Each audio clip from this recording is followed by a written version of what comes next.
Alright, hello everyone. Today we're looking at the muscles of the head and the neck region, kind of extending into the appendicular, but not really. It's mostly just, so you know, above the arms, so head and neck region. Alright, so these are our models for today. We got this one, we got Sassy, and we got this one. So we're going to go through all of them and point them out. So let's start off with let's do the neck region already. Let's get that out of the way. The first one is the Platysma muscle, you have to know. I like this one because it reminds me of the word platypus. And platypus are cool. They're amazing creatures. This muscle, not bad either. It's pretty easy to see.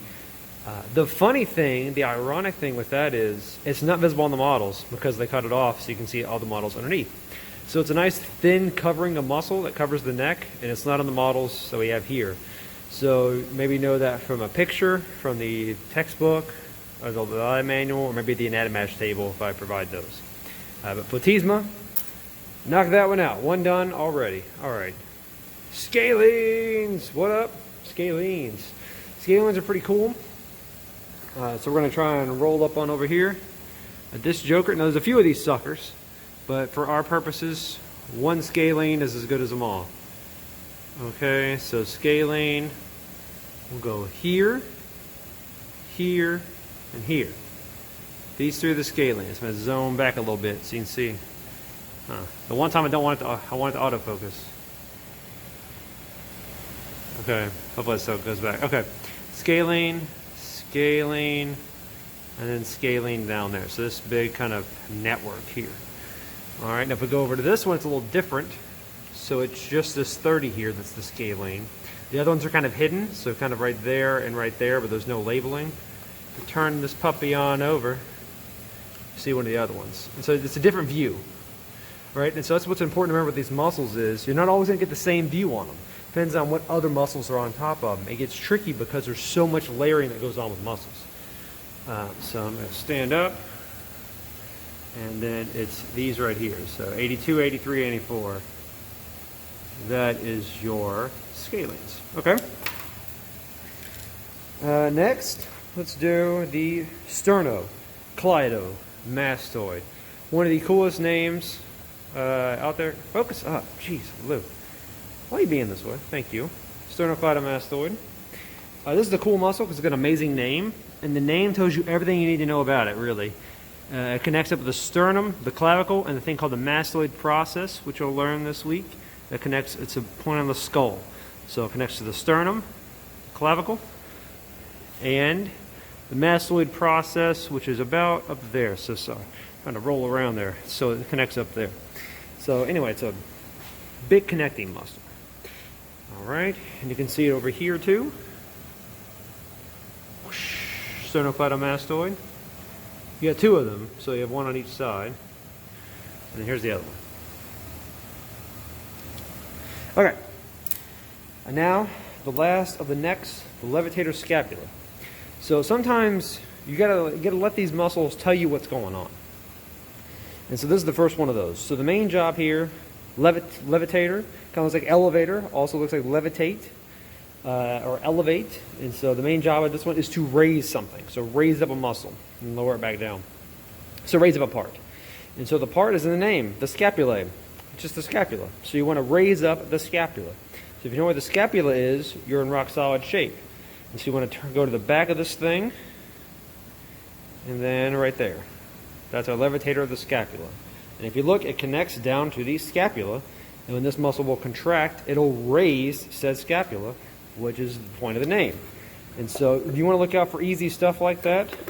That way it makes it a little easier for you. So right there, levitator scapula.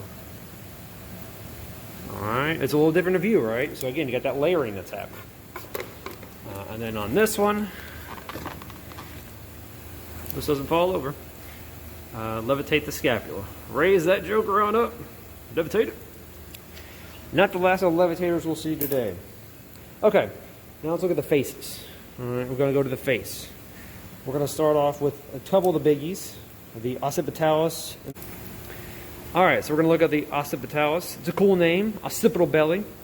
And so, named for the bone, occipital bone. And so we got to turn this thing around to get to it and see it. And it's going to be in the back part of the head.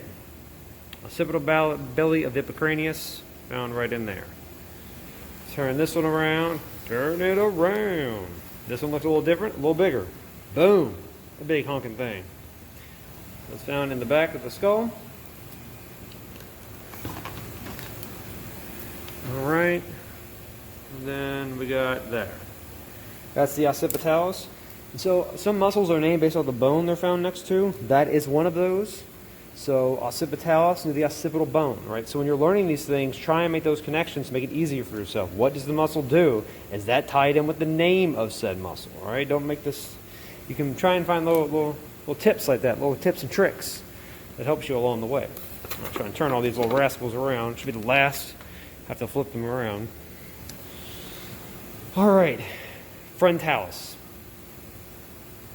Focus. Whatever. Frontalis. This big old thing right here, the frontalis. It's on the frontal bone of the skull. And it's on your front. It's your forehead muscle. So that big thing. Alright, so if you want to raise your eyebrows, alright, if you're the Rock and you want to give the people's eyebrow, raise that sucker up and ask them if they can smell what the Rock is cooking, you need this frontalis muscle to work, to raise the eyebrow up. Otherwise, you're not going to get any raising there. Funny enough, I was just thinking about this. I can really only raise like one of my eyebrows, the right one. The left one is kind of not great. Like it doesn't really move. So I have definitely more feeling on raising that right than the left. So I can actually like feel it elevate, but I can't really do it with the left. What can you do? Let me know in the comments. Can you raise up both? Can you raise up neither? Can you give the Rock a run for his money with the raising of the eyebrows? Let me know. Anyway, temporalis is our next muscle. Ooh, feels like my vision there. How blurry that is. Yay, temporalis. So this is another one named off the bone location. Another one on the skull, the temporal bone, found right there. Temporal. Sassy doesn't have one shown, so Sassy gets ignored on this one. But the temporalis is found right here. So it's found near the temporal bone. All right. That one's easy. Sassy's called that because it's got the hand on the hip. So I've always nicknamed that muscle, or this model, the Sassy model. All right. So we got those done. So let's look at the eye. The eye is pretty easy. So let's look at the Orbicularis oculi. Ooh, scary sounding name, right? Orbicularis oculi. What is even my life right now? Am I truly doing this? Yes. It's easy. So it goes like in an orbit. So it's a circular thing, like the Earth moves in an orbit around the sun, which back in the day was controversial. Shows how far we've come. But the orbit, and it's in a circle, so it's a circular orbit, orbicularis. Cularis, I mean, honestly, it kind of reminds me of a circle, which I guess it doesn't really have anything in common with it. Just the word itself kind of sounds like it. But orbicularis also kind of looks like binoculars a little bit. At least that's the oculi part. And so the oculi is, well, around the eye. It means relating to the eye. So orbicularis oculi, this big, round muscle. If you want to wink at somebody, you know, you use this muscle. Can you wink? I can wink. Both eyes. I just did it. Orbicularis. You got one around each eye. Alright. And then this one. Orbicularis oculi. It's a cool word. Great password. Thing for a password for something. So we're using some muscle names. Okay. Let's keep it going with the other orbicularis, because this gets confusing. Orbicularis oris. Sounds the exact same. The first word is. So it's another one that goes in a circular orbit around a structure, and the oris relates to mouth. So this means we got to control this muscle. Right there. Orbicularis oris. And so that's a pretty cool muscle. It does some of the whistling motions, which I really cannot do personally. So try not to, bash me too hard for that. I can kind of whistle, but it just feels like I'm just blowing air, really. I guess it's the same muscle action. Yeah. So anything kind of relating to, like, movement of the lips, kind of in a way, is involved with this. It's also involved with kissing, but kissing and whistling. Orbicularis oris, oris relating to the mouth. All right, let's see. Let's keep it going. The lip. Levitator labii superior. Oh, that's a lot. That's a three-word name muscle. Could it get any more complicated? Yes, it can. Check out the arms, but that's not for a little bit. But that's 75 here. So this one right in there. Levitator labii superior. All right, sounds scary. Break it down. Levitator, levitate, bring something up. Labii means lips, and then superior is the direction. So remember your anatomical directional terms. You want to raise it up. So you want to levitate the lips up. So that's what this muscle does. And so if you remember that, you kind of have an idea on where you would expect to find it. So this is obviously going to be in a spot where you have to lift something up. And so it's one of the few contenders. There's other ones you get confused with, but at least it narrows down your options. All right, so levitator labii superior. It's found down on the old SAS. Oh, it's not there. It's not labeled anyway, but it should be this one. Right there. And then on this tall joker with some... Man, that view is kind of creepy, like it's staring you in the eyes. Just analyze, I don't know, you. Cast a spell on you or something. But yeah, here we go. Levitator labii superior. I'm going to levitate the lips superiorly. Just break it down. It sounds intimidating, but it's not that bad. Okay. You would know another one. The depressor anguli oris. Another complicated three-word sounding muscle name. This one's kind of similar. While the levitator labii superior wants to raise up the lips, this one wants to depress the angle of the mouth. So what that means is it wants to try and contort the mouth in a different fashion. So if you want to frown, this would be the muscle you want to use for that. And the way I've always remembered that is, I guess, when you're depressed, you frown. You know, I guess that's kind of the deal it is. So you want to depress the angle of the mouth. And so the muscle is found there, right there, and then right there, 18 there, and then up here, 67. Press the angle of the mouth. So when this contracts, it pulls that corner of the mouth down, making you frown. So, yay!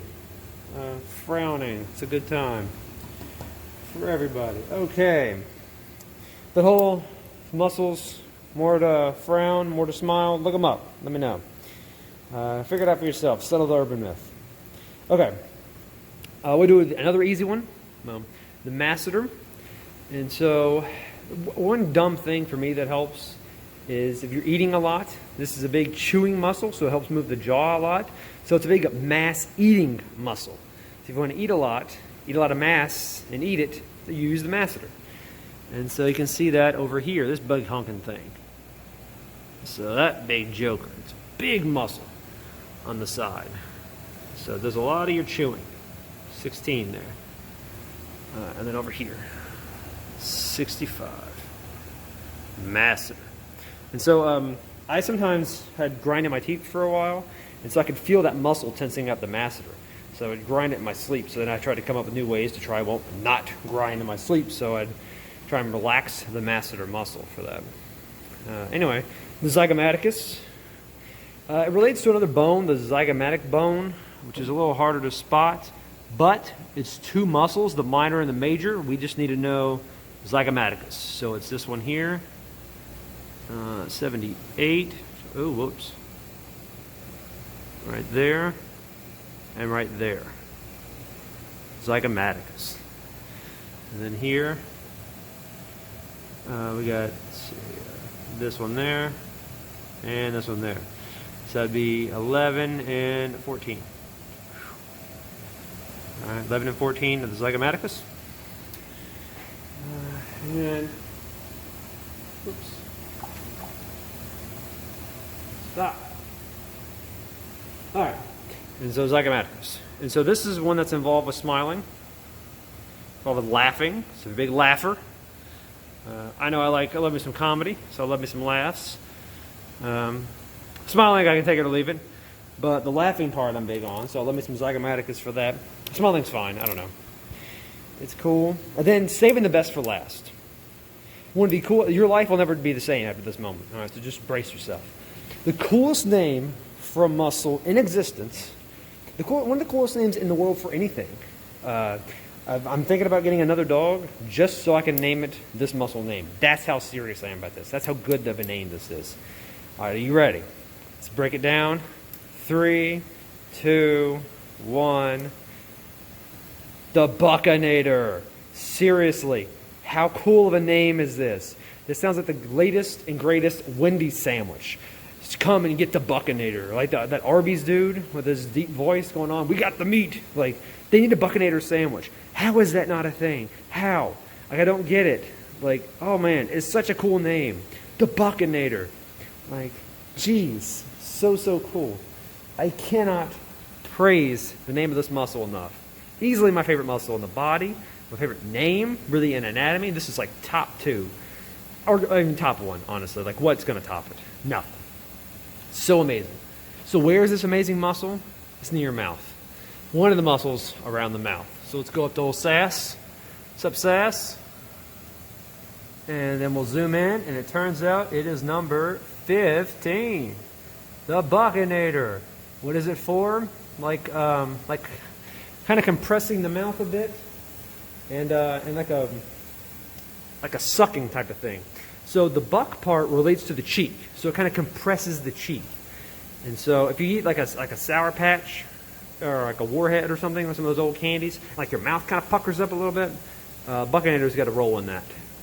And so rolling on over here to this big rascal, 79 in there.